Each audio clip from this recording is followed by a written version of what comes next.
Ya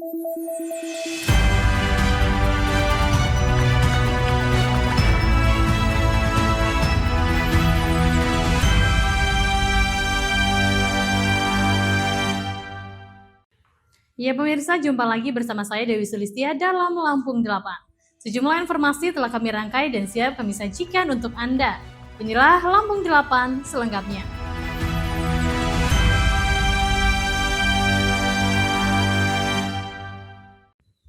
Ya selanjutnya pemirsa, hari ini Kamis 15 Januari 2026.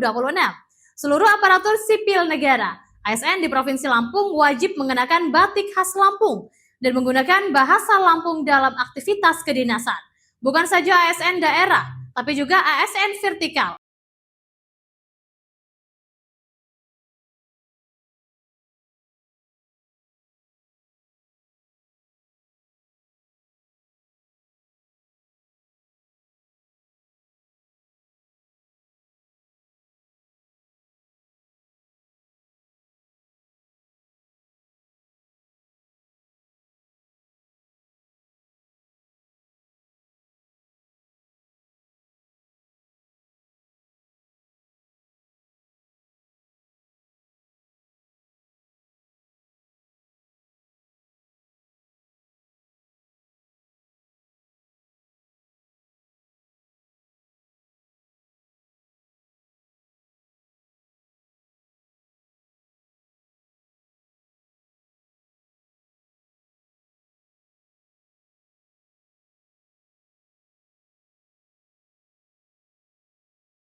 Menggunakan bahasa Lampung.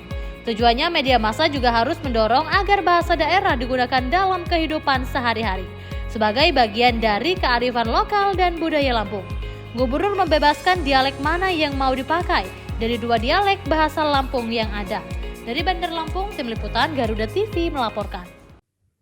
Ya, informasi lainnya pemirsa, sebuah video yang menampilkan kemarahan Kepala Sekolah SDN 3 Sindang Sari, Kecamatan Kota Bumi pada Senin 12 Januari 2026 karena kiriman makan bergizi gratis MBG ke sekolahnya tak layak konsumsi, menyedot perhatian publik.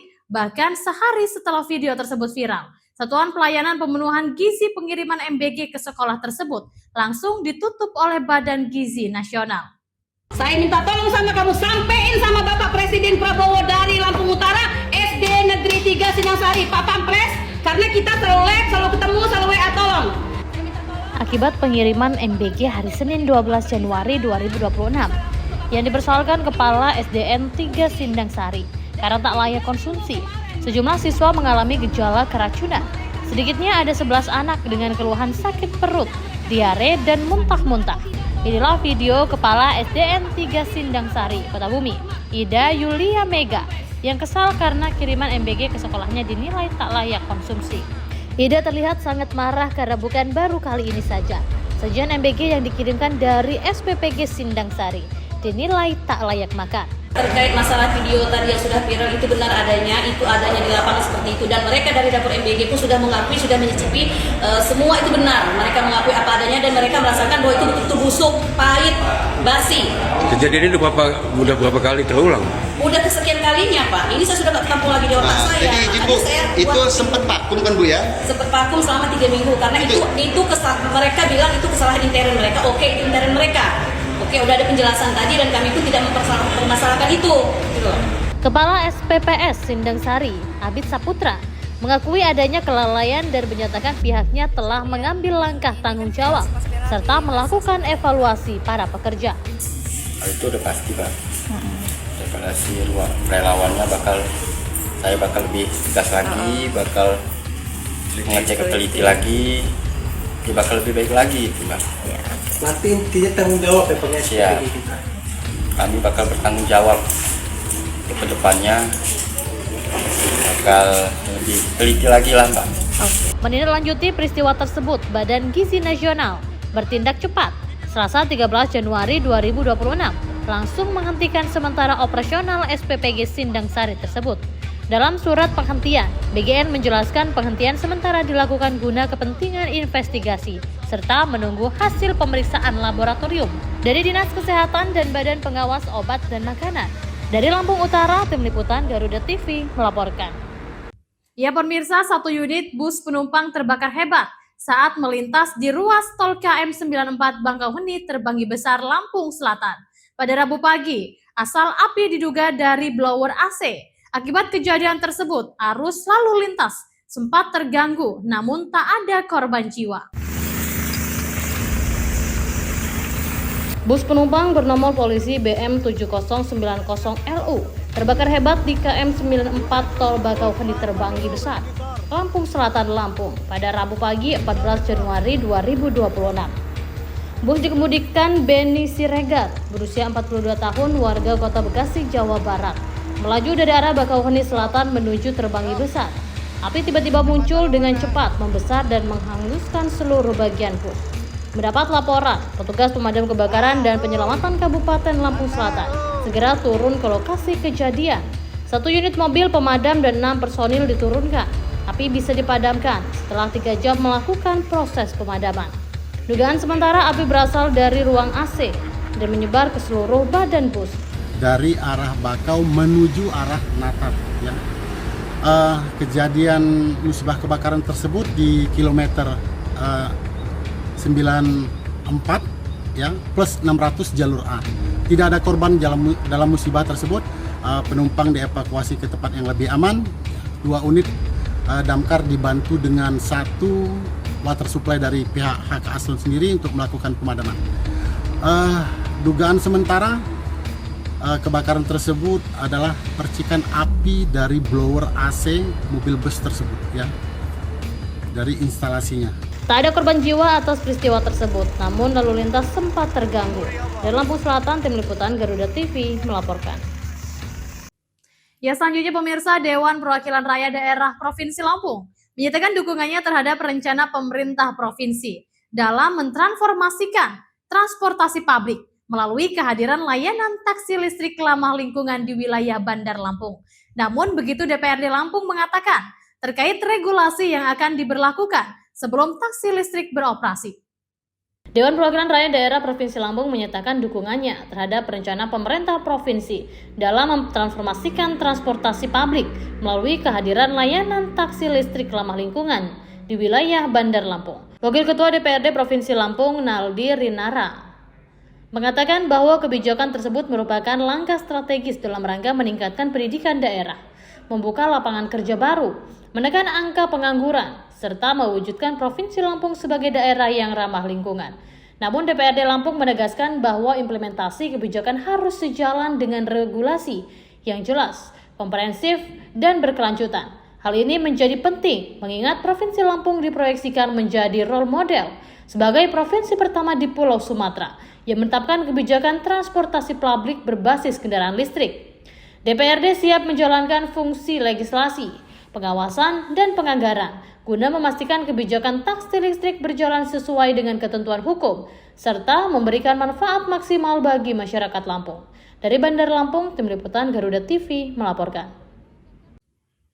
Ya pemirsa, PT PLN memastikan kesiapan infrastruktur pengisian kendaraan listrik untuk mendukung rencana pemerintah Provinsi Lampung dalam menghadirkan layanan taksi listrik di Bandar Lampung dan kawasan aglomerasinya. Manajer Komunikasi dan Tanggung Jawab Sosial dan Lingkungan PLN Unit Induk Distribusi Lampung, Dharma Saputra, mengatakan saat ini PLN telah menyiapkan stasiun pengisian kendaraan listrik umum atau SPKLU di sejumlah titik strategis. PT PLN memastikan kesiapan infrastruktur pengisian kendaraan listrik untuk mendukung rencana pemerintah Provinsi Lampung menghadirkan layanan taksi listrik di Bandar Lampung dan kawasan aglomerasi. Manajer Komunikasi dan Tanggung Jawab Sosial dan Lingkungan PLN Unit Induk Distribusi Lampung, Dharma Saputra, mengatakan saat ini PLN telah menyiapkan stasiun pengisian kendaraan listrik umum di sejumlah titik strategis. Untuk wilayah Bandar Lampung, PLN memiliki 11 lokasi SPKLU khusus kendaraan roda 4 dengan total 19 mesin pengisian. Selain di Bandar Lampung, jaringan SPKLU PLN juga telah tersebar di berbagai kabupaten kota di Provinsi Lampung. Secara keseluruhan, PLN memiliki 67 unit SPKLU yang berada di 40 lokasi di seluruh Lampung. Dharma menegaskan PLN menyambut baik rencana pemerintah Provinsi Lampung menghadirkan taksi listrik dan siap berkoordinasi apabila ke depan dibutuhkan penambahan infrastruktur pengisian daya. Sebelumnya, pemerintah Provinsi Lampung mendorong hadirnya layanan taksi listrik di wilayah Bandar Lampung dan kawasan aglomerasi sekitarnya sebagai bagian dari pengembangan transportasi umum ramah lingkungan. Dari Bandar Lampung, Tim Liputan Garuda TV melaporkan.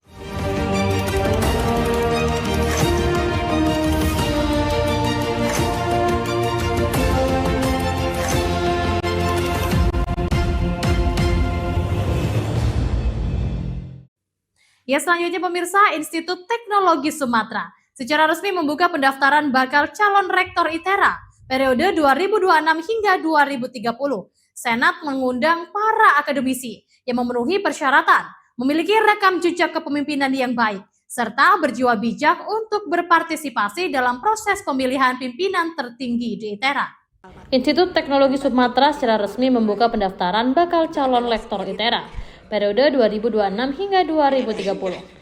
Senat mengundang para akademisi yang memenuhi persyaratan, memiliki rekam jejak kepemimpinan yang baik, serta berjiwa bijak untuk berpartisipasi dalam proses pemilihan pimpinan tertinggi di ITERA. Ketua Senat ITERA, Sunarsih, menegaskan bahwa pemilihan rektor bukan sekedar pergantian kepemimpinan, melainkan amanah institusional yang harus dijalankan secara sahih, transparan, dan bertanggung jawab. Pemilihan rektor ITERA harus berlandaskan hukum yang kuat, dilaksanakan secara akuntabel, demokratis, dan menjunjung tinggi etika akademik. Pada Rabu 14 Januari 2026, seluruh tahapan pemilihan rektor mengacu pada sejumlah regulasi, yakni Permen Ristek Dikti nomor 19 tahun 2017, Permen Ristek Dikti nomor 21 tahun 2018, serta Peraturan Senat ITERA nomor 3 tahun 2026. Tentang tata cara pemilihan rektor ITERA. Rektor ITERA periode 2026 hingga 2030 diharapkan tidak hanya memiliki kapasitas akademik dan manajerial yang mumpuni, tetapi juga menjunjung nilai-nilai luhur ITERA sebagaimana diatur dalam statuta ITERA serta semangat perjuangan yang tertuang dalam Mars ITERA. Dari Bandar Lampung, Tim Liputan Garuda TV melaporkan.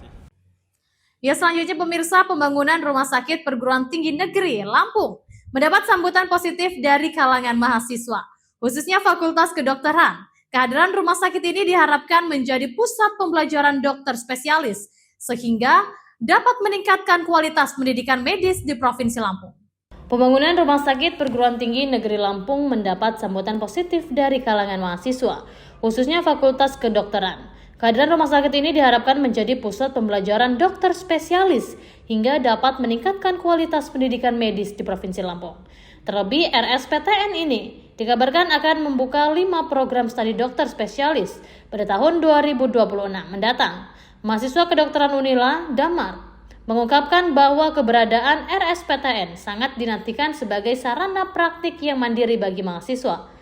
Selama ini mahasiswa FK Unila masih bergantung pada RSUD Abdul Muluk dan RS Jejaring lainnya dalam melakukan kegiatan praktik penunjang pembelajaran. Damar berharap RSPTN bisa menyediakan fasilitas yang lengkap untuk menunjang kebutuhan tersebut. Diketahui Rektor Unila, Profesor Lusmeila Afriani, sendiri sebelumnya mengungkapkan jika membuka 5 program spesialis yang telah disetujui pemerintah pusat, yakni spesialis bedah, saraf, mata, anestesi, dan penyakit dalam. Dengan begitu optimis, RSPTN Unila akan tumbuh menjadi pusat keilmuan yang spesifik di bawah naungan Universitas Lampung. Disinggung mengenai rencana operasional penuh pada 2026, Damar yang saat ini berada di tingkat akhir mengaku siap jika nantinya harus menempuh pendidikan koas maupun praktik spesialis di RSPTN Unila. Dari Bandar Lampung, Tim Liputan Garuda TV melaporkan. Ya, selanjutnya pemirsa, Satres Narkoba Polres Lampung Tengah berhasil mengungkap kasus peredaran gelap narkotika jenis sabu di Kampung Negara Bumi Ilir, Kecamatan Anak Tuha, Kabupaten Lampung Tengah, pada Selasa 13 Januari 2026. Sekitar pukul 21.00 waktu Indonesia bagian Barat, petugas mengamankan 2 orang, laki-laki berinisial Eka, berusia 20 tahun, dan RA, berusia 17 tahun. Satres Narkoba Polres Lampung Tengah berhasil mengungkap kasus peredaran gelap narkotika jenis sabu di Kampung Negara Bumi Ilir, Kecamatan Anak Tuha, Kabupaten Lampung Tengah, pada Selasa 13 Januari 2026.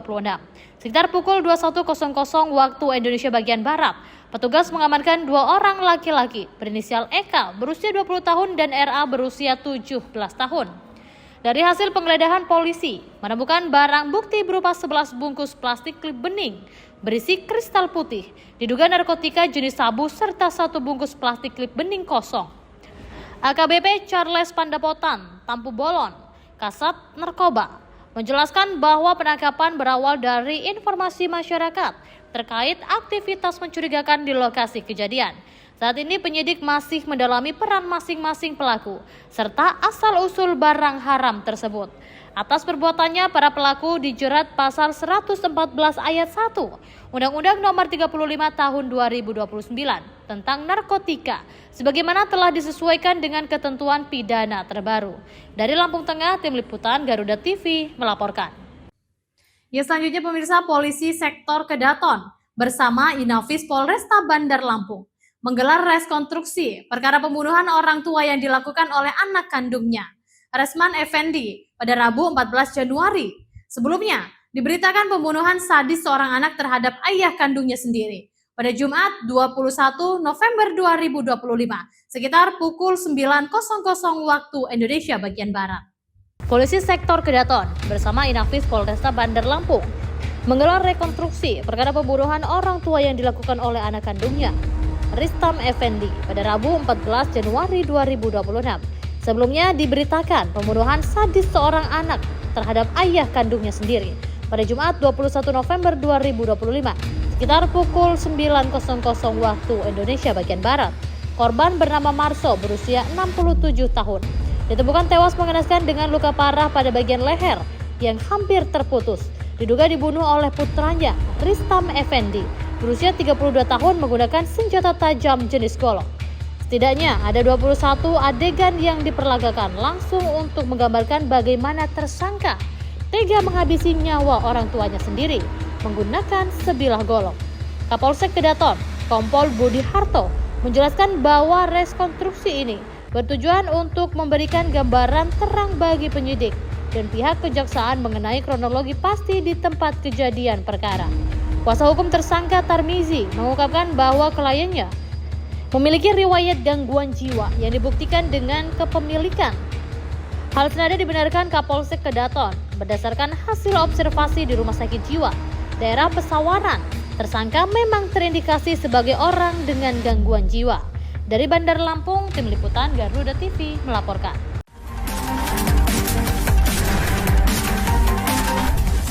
Mengungkap kasus kriminal terkini di seluruh penjuru tanah air. Ulasan tajam tanpa ampun bersama para aparat. Tak ada tempat untuk lengah. Informasi penting yang membuat Anda lebih waspada. NN mengerahkan petugas dalam jumlah besar. Kriminal Plus 62 hanya di Garuda TV. Informasi lainnya pemirsa, Dwi Nur Rohman, warga Desa Palas Jaya, Kecamatan Palas, Kabupaten Lampung Selatan, mengaku asetnya berupa tanah yang dijaminkan ke Bank BRI Kalianda dilelang sepihak tanpa pemberitahuan. Akibat kejadian tersebut, korban mengalami kerugian miliar rupiah. Dwi Nur Rohman, warga Desa Palas Jaya, Kecamatan Palas, Lampung Selatan, bersama kuasa hukum Ali Muhtamar, menjelaskan terdapat 2 aset yang dijaminkan ke pihak BRI Kalianda berupa sertifikat tanah, salah satunya kebun seluas 2,5 hektar dengan jumlah jaminan 1 miliar rupiah. Ali menegaskan bahwa kliennya tidak pernah menerima salinan perjanjian kredit dan sertifikat hak tanggungan dari BRI meski telah membayar biaya administrasi dalam jumlah besar. Namun tiba-tiba surat tanah dilelang oleh pihak BRI tanpa ada surat pemberitahuan lelang yang diterima oleh klien bank peringatan 1, 2, dan 3. Surat tersebut diberikan setelah lelang dilakukan pada 21 November 2025. Ali menduga ada oknum pegawai BRI Kalianda yang bermain atas lelang tersebut, sebab aset yang dilelang hanya berharga 470 juta rupiah. Selain itu, tindakan menahan atau tidak memberikan salinan SHT dan dokumen kredit dapat dikualifikasi sebagai perbuatan melawan hukum.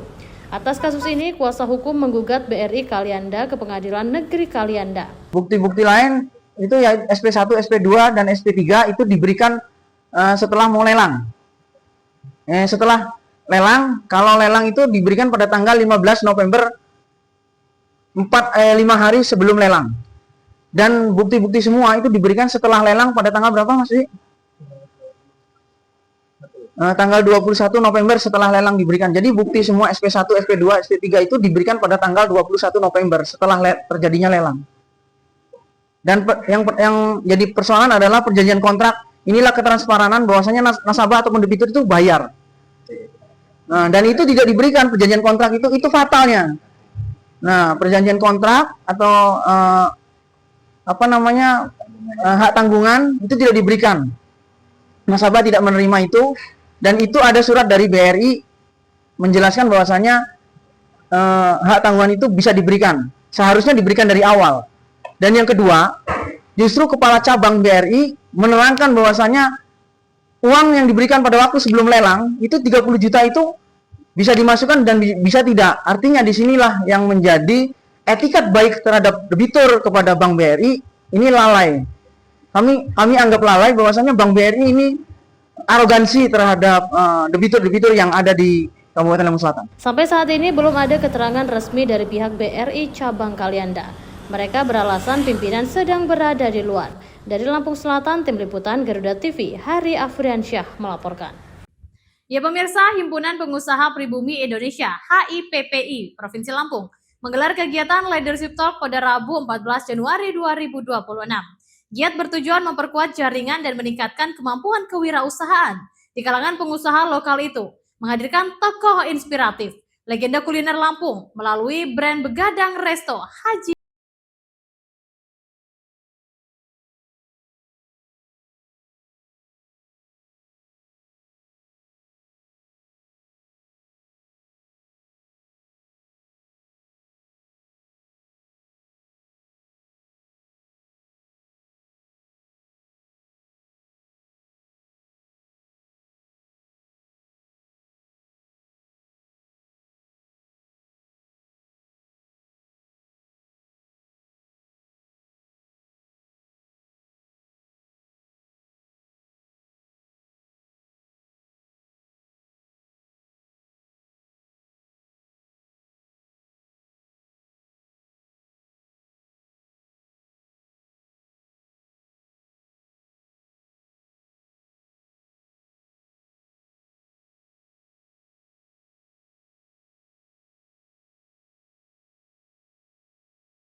Tambahkan dalam mengelola usaha, kepemimpinan yang baik sangat penting. tidak hanya untuk mengatur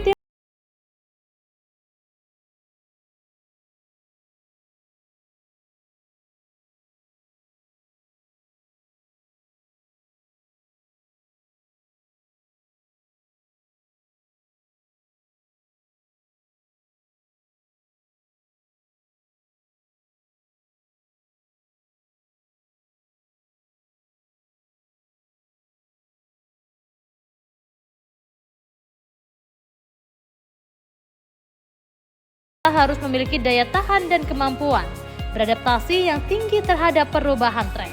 Dari Bandar Lampung, Tim Liputan Garuda TV melaporkan.